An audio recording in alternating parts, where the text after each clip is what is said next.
Okay, perfect. Hi, guys. It's Mary Beth. It is Wednesday, the 18th, and we are working in Ignite session 12, Strengthening Relationships. And so we're going to continue on in the session where we're talking about lead follow-up. Lead follow-up, that's where the special sauce is, and it's all in the follow-up. So if you have your manuals, the manual that we are at page 12, we're at section 12, and here is the PowerPoint that we also find through commands. So in previous sessions, like we've talked about, we went through the first pillar, which was identifying who you are, your career, your job, your value proposition, everything that you're going to need actually in these follow-up calls, follow-up emails, is you're going to be dropping like the benefits and the value of why work with you should kind of be threaded through the conversations that you're having in your follow-up plan. And the lead generation was the second pillar, where all the different places where we can find leads and the way that we should be treating our database. And I know I've said this a lot, but we just really have to focus on how many leads do you need to make your goals for the year happen. We don't need to worry about what the market's doing. We just need to worry about, are you creating enough systems? Do you have enough actions going on that leads are coming in to satisfy your goal? Okay. And so we talked about open houses, we talked about friends and family, social media. And I'm going to go back to that social media point. Please cross-reference your social media with your cell phone, with your database.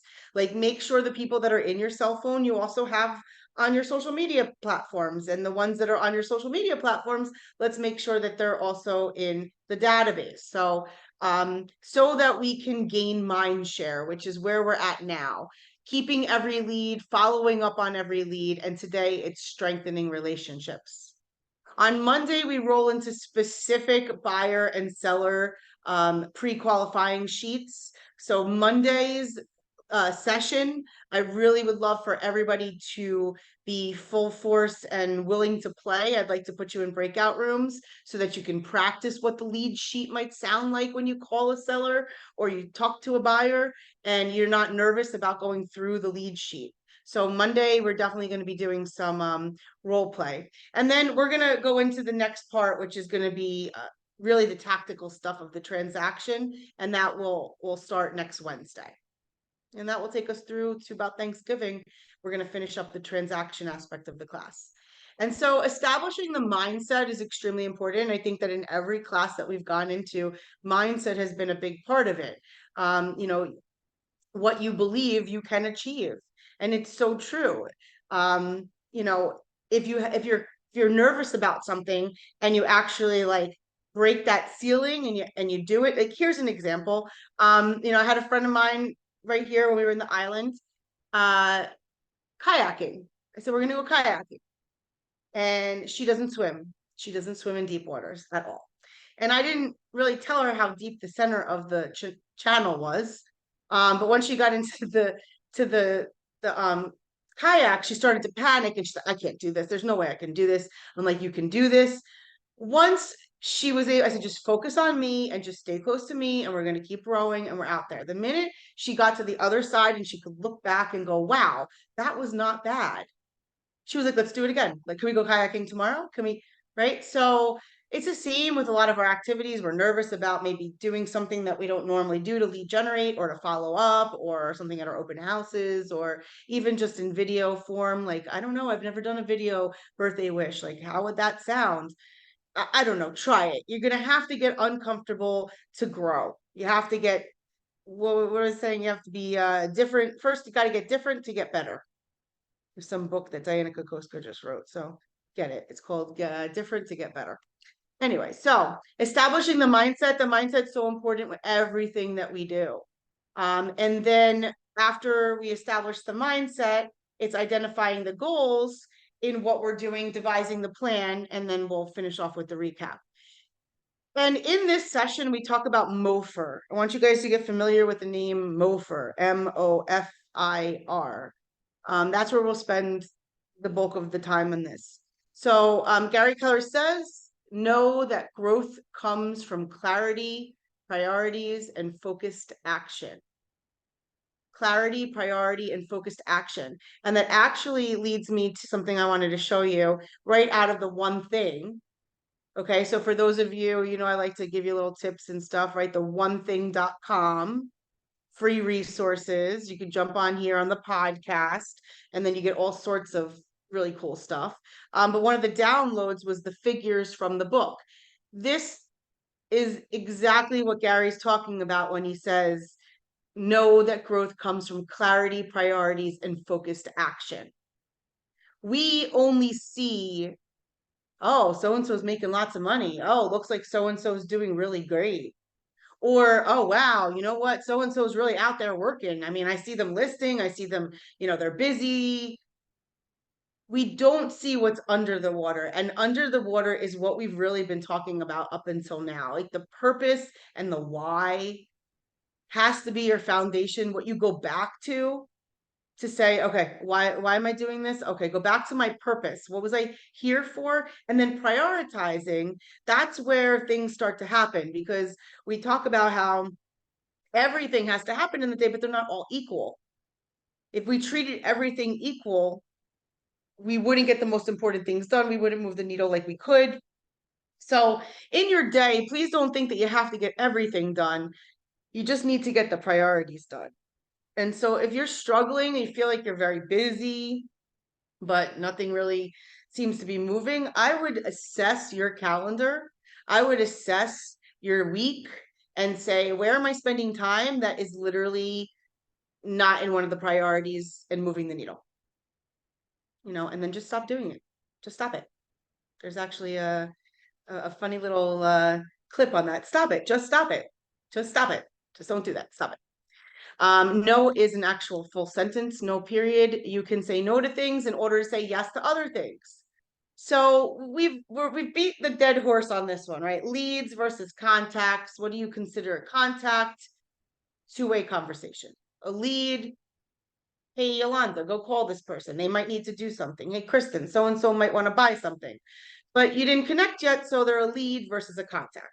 And we know that we put all of our leads into our database. And then in our database, we have leads and contacts. And the whole goal is to get leads to become contacts through strengthening that relationship or forming one. And then from there, you're preparing contacts for conversion. So when you're ready to sell, when you're ready to buy, call me. And then from there, you're looking at new and repeat business. And that is the whole lead generation model. Every single one of you should be able to see this form somewhere and be like, it's not a silo, it's the lead generation model. Okay. All right. And then leads, you have the right to have that one-way conversation, and contacts, like we've talked, has been a back and forth, engage in two-way conversation. So the whole business is relationship management. It truly is relationship management, and then just being there to catch every lead that becomes a contact that needs to have an appointment. And that was the last thing we talked about on Monday, is what is the goal for our communication with people is to book an appointment. So all of the lead generation in the world, all of the parties, all of that, it's always to get somebody to a consultation, an appointment. Focus on building relationships and take market share. That is literally what your job is. That's what you're tasked to do. Build relationships and go take market share. Go take listings. Okay. And so in starting with mindset, it says today's conversation is tomorrow's transaction. And as they're showing the watering the plants, that is what you're doing. You're planting seeds, you're watering it, you're nurturing it, you're moving it so it gets the different sunlight. Think of all the work that goes in to then get that one flower in that. What is that one that I always, the one that always dies on me? The flowers, they come out, it's got a long stick, and you're like waiting for that to pop. And the orchid. Yes, Joanna, the orchid. I saw Kristen and Yolanda both saying the orchid. Yeah, so lots of work goes into that orchid. Then you look at the roots and you're like, is this thing dead? And you're like, no, they're just right. So we are watering our relationships to build relationships so that we can have transactions come from them. And once you meet your new contacts, You either do business with them immediately or you don't. Either they need something right now or they don't. Either way, once you've met them, you need to put them into your database and stay in touch with them forever. And the way that we do that is by categorizing them and putting them on smart plans and calling them and texting them and having an event. And we have talked about this over and over again. But I am going to be asking you guys to send me the page out of your manual that actually shows us right here what your plan is going to be. Okay, so those of you who have downloaded the manual, if you haven't, it's in Connect, in Command, and you would search Ignite. And this is session 12.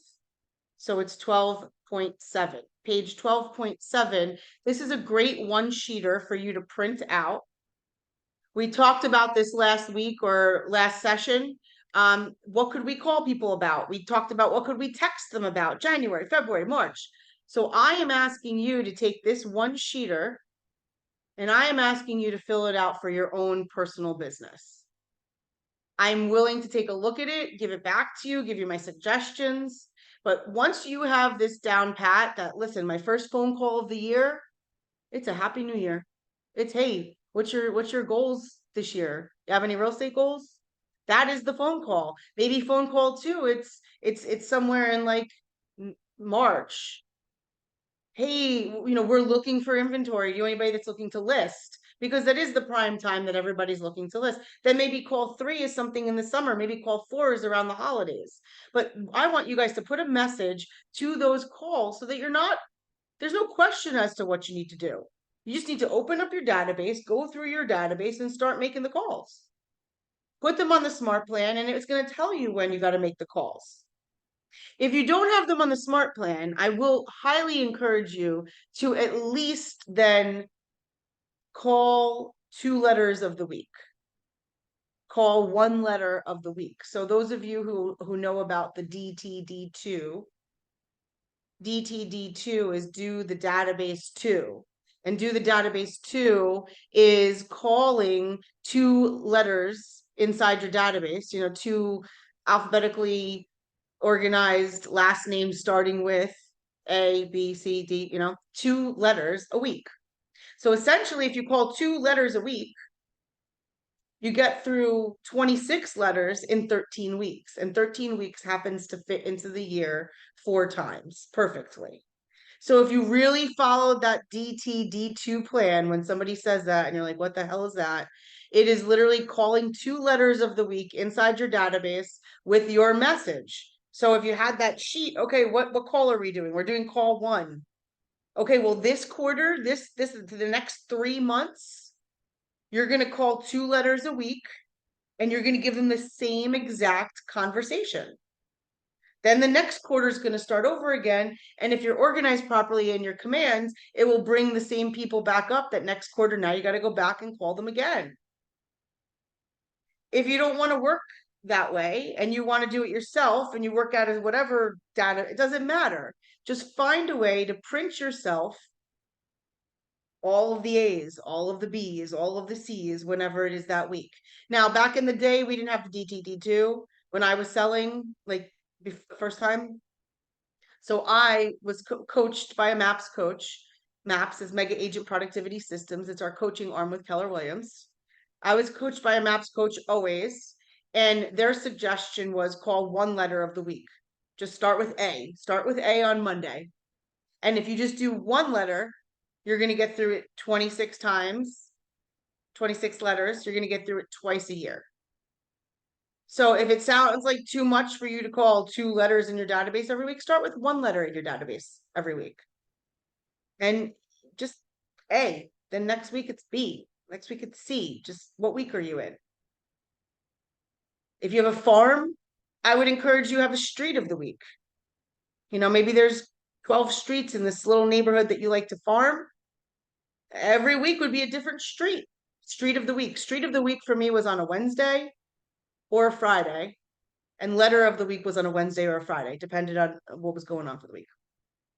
But those were my prospecting hours. And before we finish, I want to show you I want to show you an idea of a schedule. There was a team leader conversation about a newer agent, only like 2 or 3 years in the business, who has a really, really strong goal of 500,000 in GCI next year. And so a bunch of team leaders were talking about, do you have a GPS, like a 135 for that agent? And do you have a schedule, a calendar that would show like, how would this person like really manage all of this?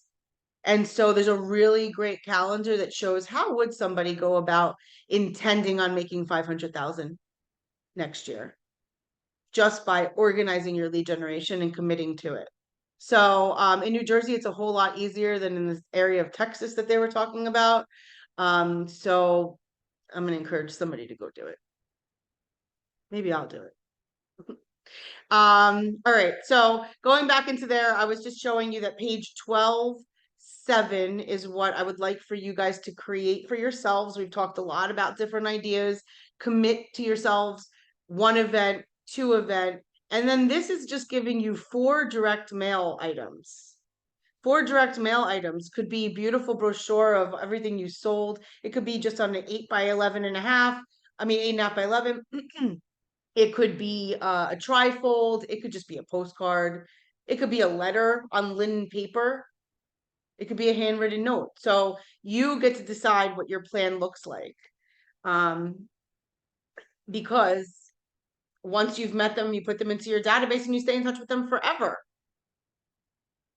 And then when they need something, you're there to catch them. Okay.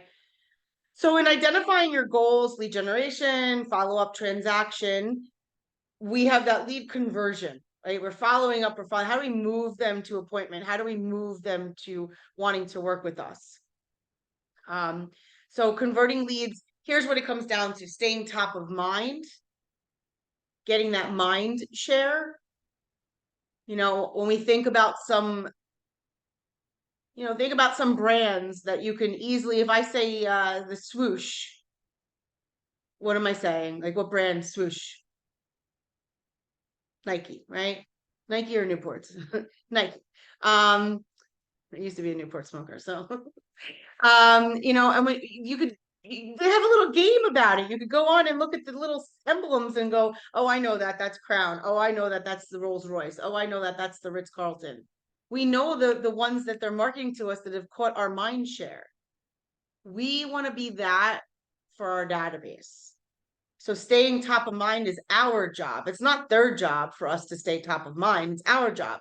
And here's those stats that we've said over and over again. It says sellers, they're only interviewing 1 agent. 74% of them are interviewing 1 agent.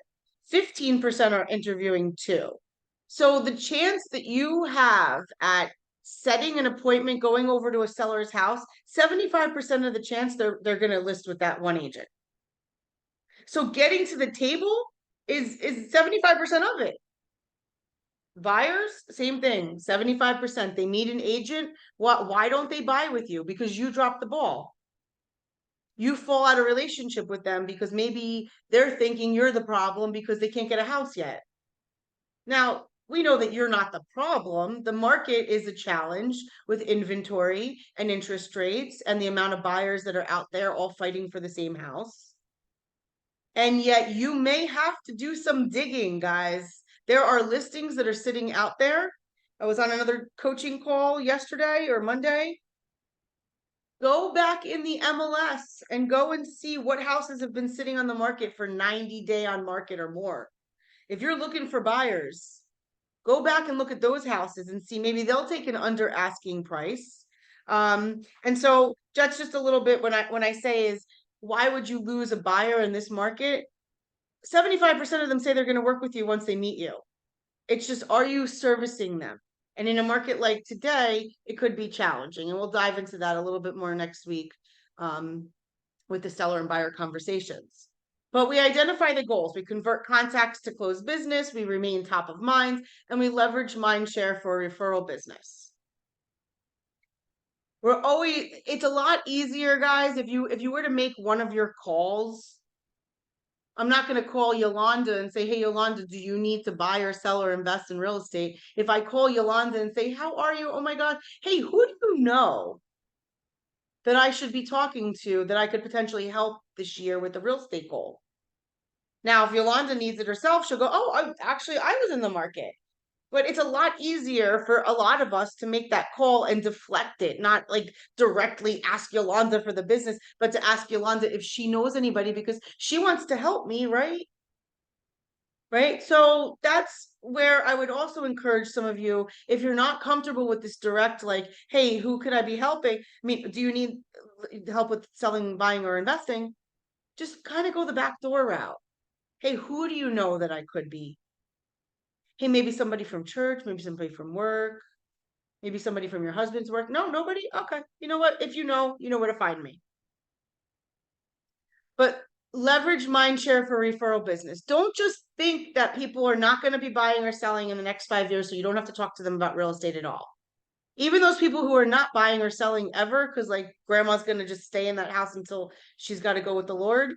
Well, she still has friends and family that are going to move and she can refer you. And so I really want you to really own that piece, that referral business is a lot of what we get. It's not a lot of the direct business, it's a lot more referral business. Okay, so in devising the plan, we've already talked about that. Communicate with your database, 19 to connect, 36 to convert. And once again, we just go back into that manual and go back to page 12.7 and figure it out and fill it out. Tell me what that plan is going to look like. Okay. And so here's the deal. Your contacts are going to be in direct correlation to the appointments you set, which will be in direct correlation to the closings you have. And the contacts that you actually contact are also good. There's going to be a proportion as to it came from the database. Or if it didn't, then like you got to put them in the database. But so you're like, I have this database of 1,000 people, and then I'm only talking to 20 people, and of the 20 people, 5 of them need something, and of one. So you're gonna have to keep moving through the entire database at all times. Having these 6 questions and including some MOFers in your business will help you to identify the motivated. Okay. So yeah, everybody might want to talk to you about real estate, but let's go back into the manual for a second because that's where the MOFer is. But when you can connect with the questions and you can use a MOFer to get leads specifically, then you can be a little more purposeful with the business. So let me see, where is this MOFer? Here we go. So a MOFer is, it's an offer for immediate response. Making an offer for immediate response. So here are some suggestions. This awesome house just came on the market. If you're looking for a home in this neighborhood, call me right away. So now you're marketing a house and you're asking for an immediate response. If you're looking for a home in this neighborhood, call me right away. Second example is interest rates are the lowest ever. If you're considering buying now or thinking about refinancing, I can put you in touch with lenders who can work with you. Now, that's not the case now with the interest rates, but this is it's an example of what a MOFer would look like. How about home equity lines of credit are way less than credit card percentages right now. If you're interested, that might be a loan officer. Or a loan officer might be putting the MOFer out there that contact me to find out how to get a home equity line to pay at 9% to pay off your 26% credit card. I'm going to want to take that offer and I want that product. The third one says, do you know about the prices of homes in your neighborhood or any area of town? I've got just the report for you. Call, text, or visit my website to sign up. What are some other types of MOFers that you could be using for buyers or sellers that you might have something immediate response that they're going to want from you? What's something that I can help you craft a MOFer around?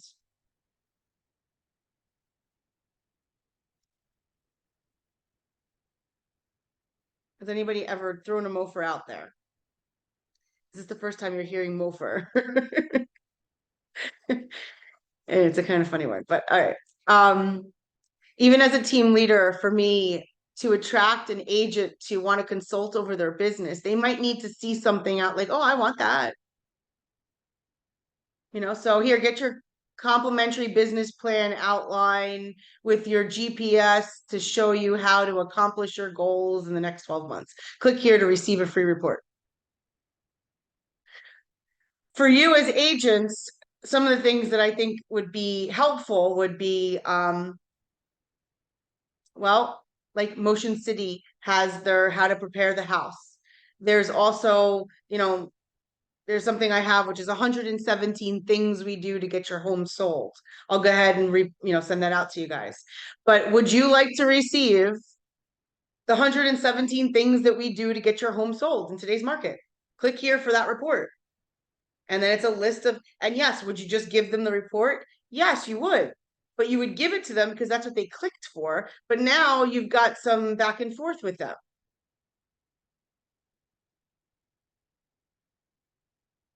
If you have an inspector that is willing to, let's say, do a free home inspection for your sellers, looking to get a complimentary home inspection for your listing that's coming to the market in the spring, click here for our inspector coupon.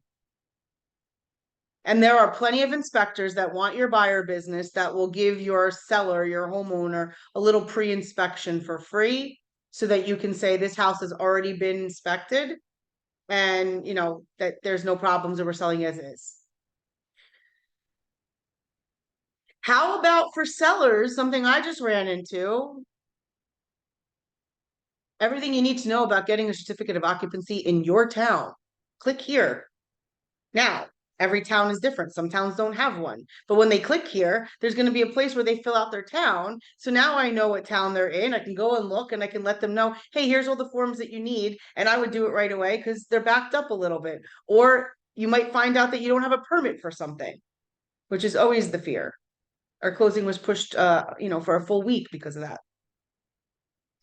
So there's lots of offers, and if any of you have one that you'd like to share, I'd love to hear it. If not, I'd love to hear it again on Monday when we come back, because this is really important for you as a business owner to think about how are you dangling the carrot out there.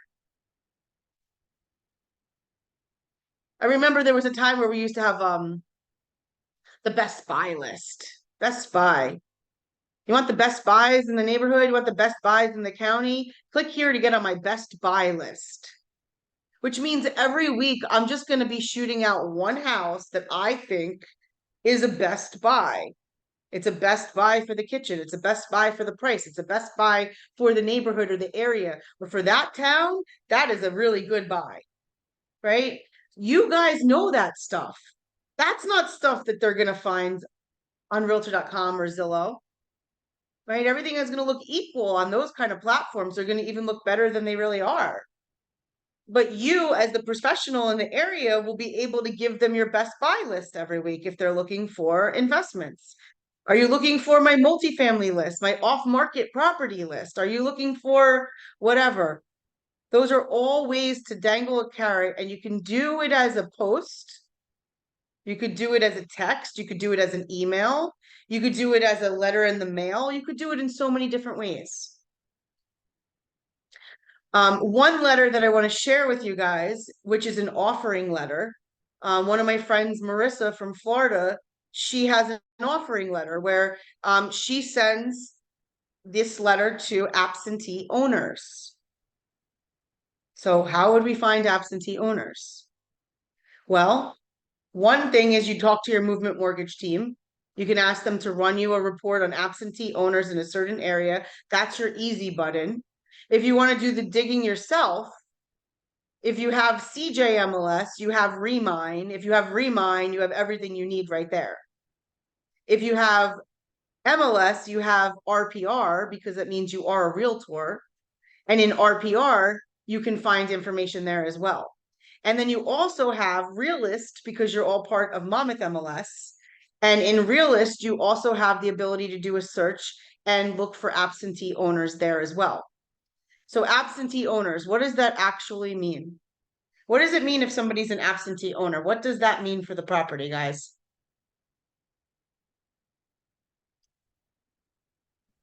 Vacant, they're not paying their mortgage. Okay.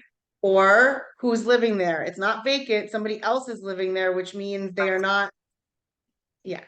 So it could be an investment property, which means, listen, I was that example. I bought a house in Freehold when I was living in Manalapan, and my mom lived I was in Freehold, right? Then my whole life picked up in 2015 and I moved to Perth Amboy.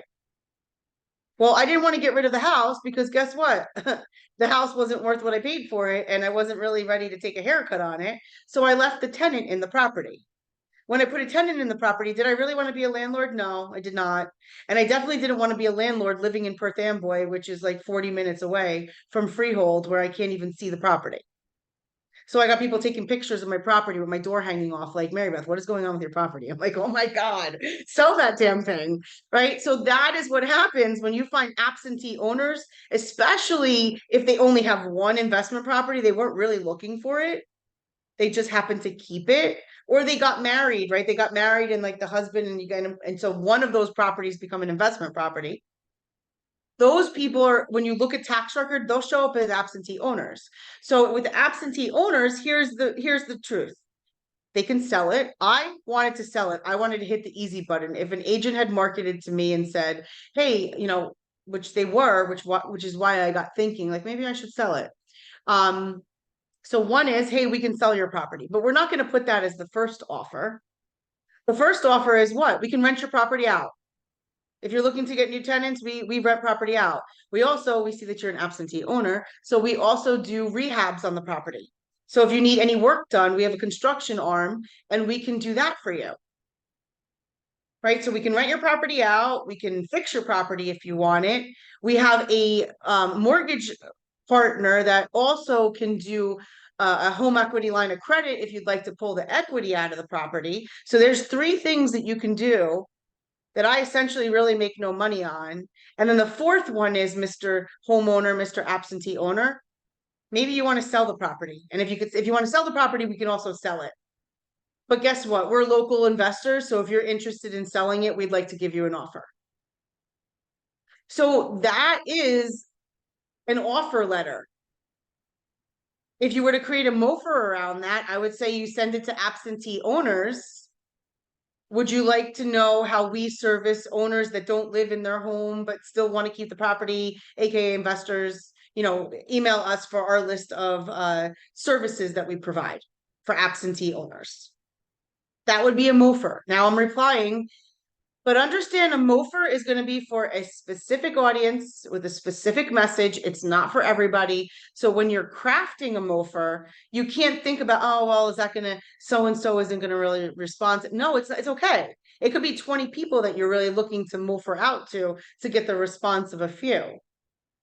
So, anyhow, that is what a MOFR is. Going back into here, just to finish up, using your 6 connecting questions: who, what, where, when, why, how. Where do you need to be? When do you need to be? Why do you need to be? If that weren't to happen, what are you going to do? All of those connecting questions, and we're going to get into more of those on Monday with sellers and buyers specifically. And then including that offer, that MOFR, making an offer for immediate response, making an offer for immediate response. So you guys are going to develop your 36 touch plan.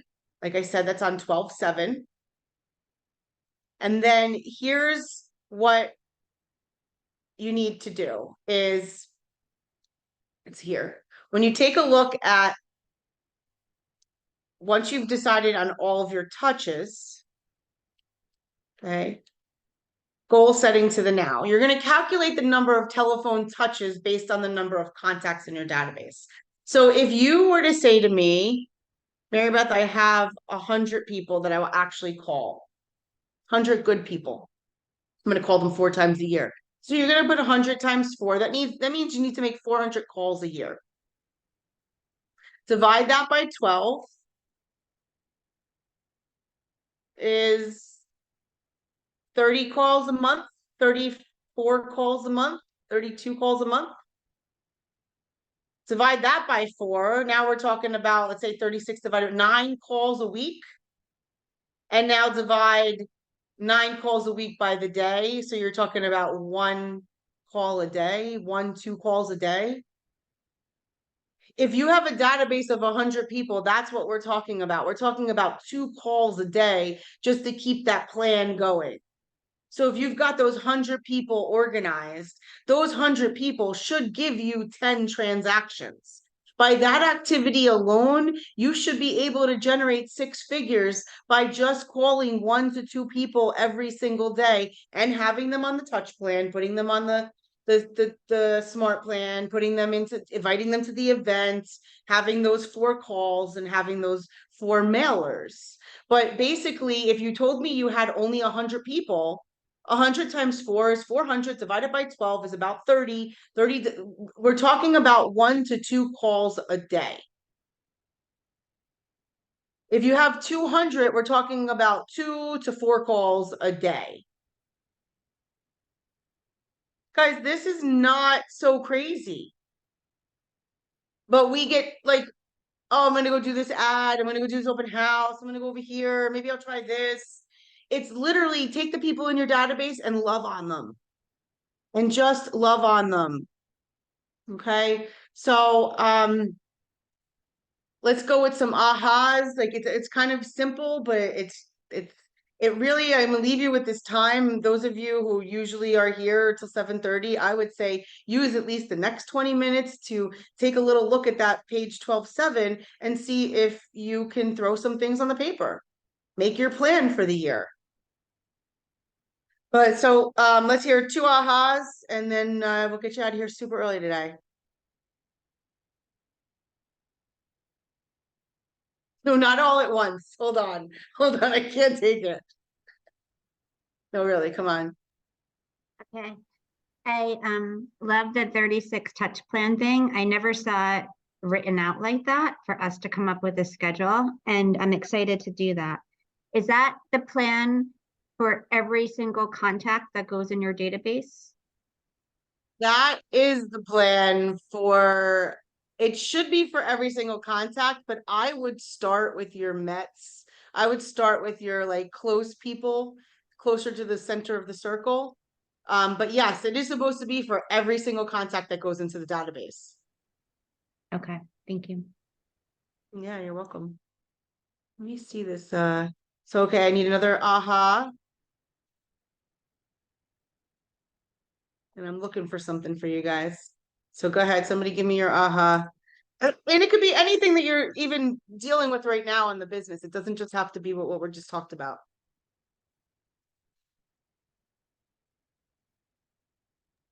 Anyone? Audrey chatted her aha. Go ahead. Why don't you read that for us, Kim? Hang on, user error here. Now I can't even find the chat button anymore. Wait, here it Got is. it. I see. Okay. Okay, she said, yes, I agree. My aha is breaking down the contact into 1 to 2 calls a week. Love it. I love it. I love it. All right. So here's what I want to show you, because it really is that simple, Audrey. You break it down and it becomes like ridiculous. Then it's like, how do you eat an elephant, as they say, one bite at a time. Eat That Frog. There's a book called Eat That Frog in the morning. Get the hard things done. At the end of the day, this is not rocket science. This is not something that is impossible for people to do. It's just a matter of like breaking it down and then actually sticking to the plan. I'm not even gonna, I'll look at the ceiling. How many of us have really tried to be on a diet? Like it was so simple. It was written out. Yeah, the food, the ounces, everything was written out. Like the water that goes along with it. I just can't follow it. So I get it. But when it comes to business, sometimes we have to really think about what is the pain of me not doing this business? What is the pain of me not taking that action? Because if I continue to do what I'm doing the way I'm doing it, what am I going to get? The same of or less? And is that going to really, so for some of us, that's not That's not painful enough. Like I had a girl once, and some of you might be in this position. I asked her, look, if you don't do any transactions, do you still eat? Yeah. Do you still have a roof over your head? Yeah. Do you still have vacations? Yeah. Okay. So what are you doing it for? Because clearly your whole household is running whether you make a dollar or not. So, and that is a lot of our situations when you have two people working in a household. If one of us went down, we probably would survive. It wouldn't be, the best of times, but so what is it that we're really working for? I wanted to show you this right here. Okay, so this has anyone built a GPS, which is a goals priority systems for your newer agent at 300 income goal. It was 300,000. Sorry, it wasn't 500. 300,000 income goal. So what I loved, this was the 300,000 goal, which was 24 transactions. Met database, 12 postcards, 12 newsletters, 4 forward calls, which is what we just talked about, 4 client events, and 1 birthday card. And then with the open houses, 36 a year. How many are you committed to? How many are you committed to? If you take a look at the year, we had Ron Lugashi at one of our buyer mastery coaching events, and he said of 40 open houses, he did 8 transactions for the 40 open houses. So if you know you're going to do 8 transactions, if you just do 40, are you going to be so upset when the first 3 don't go so well? He doesn't care. If he gets through 40, because that's his schedule, he's going to do 8 to 12 transactions off of open houses. So you just stick to the plan. This person, 36 per year, knock 50 per open house. Do you do door knocking? I had somebody on here, they were saying, the open house, you could have done better, right? We could have done better. Circle prospect, 100 in the neighborhood. Did you do that? Visit 10 businesses. For the open houses, hey, I'm having an open house, stop by the businesses. Facebook ad boosted, not just an ad, a boosted ad. And then for sale by owner, this person had put optional, but call 10 for sale by owners a week, visit 3 a week, do an 8x8 for every single one visited, which means 8 touches over the next 8 days. Include disclosure forms, home warranty, and execute this plan if you have not hit your appointment goal for the week. The FSBO one, that's the optional. So here's how they're doing it, and then this is their optional. And then when we looked at the schedule, let me see where the schedule is.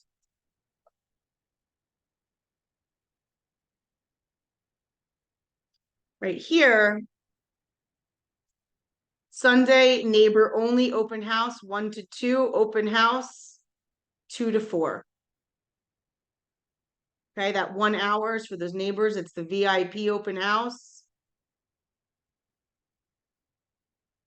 And then if we see the dialogue starts at 8 a.m., there's practice, script, and dialogue. I'm going to take this and I'll send this out to you. But this is somebody being very focused, 9 to 10 a.m. They have for sale by owners and they have expireds. Then they convert open house call leads, open house leads. These are every half hour. And then they finish their lead generation with handwritten notes. And then they have appointment 1 scheduled for 1 to 3 on Monday. This person is blocking out their appointments so that they have their entire week scheduled. And then what they're doing is they're recruiting inside of their lead generation hours to those appointments, so that you're not running crazy all over the place and you know that you're getting your appointments in for the week. So I'm going to go ahead and share this out with you guys because I thought that was a really cool way, and you could look at it and you could tweak it. One other thing I wanted to show you, this here, Claude, CLAUDE.ai. I think I showed this before, but this is what I did the other day. I said, write an email. So you set up a free account with Claude.ai. And I was just like, write an email to introduce this property to potential renters and ask them if they're able to view it on Saturday between 12 and 2. And then I uploaded the MLS detail sheet as a PDF. And then I told Claude, go ahead and do that. And this is what Claude did. Here's a draft email to introduce the rental property. Dear potential renter, I'm contacting you regarding a beautiful 2-bedroom, 2-bath home located at 432 Great Beds in Perth Amboy that has just become available for rent. This spacious 1,200. They got all this information. Well, the computer, got all the information off of the detail sheet. And then it crafted this beautiful email for me in like 2 seconds. And then I was able to go ahead and copy it, and I sent it to my assistant and said, hey, can you go ahead and send this email out to anybody that inquires on this property?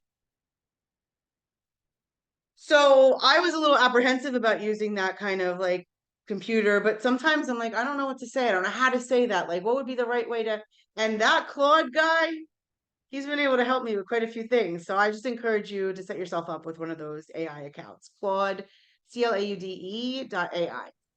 Is that an Alright. app or like an actual, just a website?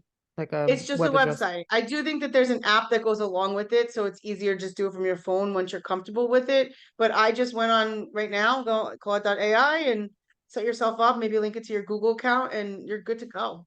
That's cool. It's really cool. Especially for those standard emails or templates that you want to create that you're just like, I want to sound better, but I'm not sure. Like me, I just want to say like, meet me at the house. Meet me at the house. You already know what the house looks like. You inquired on it. All right. Well, anyway, guys, like I said, we would get out of here by 7 today. Hamisi, I'm sorry you didn't get to get home and get comfortable before we ended, but we got you in the car the entire time. Thank you and kudos to you for being on. And I really appreciate you guys. So on Monday, I'll be back in New Jersey. The tan will start fading, Yolanda. Then we could watch the tan fade through the next 10 sessions. And we're going to be doing sellers and buyers. And this is where I have a lot of fun because then we start really I'm sure we're going to have lots of stories to talk about because all of you have touched buyers and sellers. So we get to talk about real live stuff that's happening in the market and real live objection handling. So you guys have a great rest of the week and I'll see you back here on Monday. Good night. All right. Good night, guys. Thank you. have a great Thank you week. so much. Bye.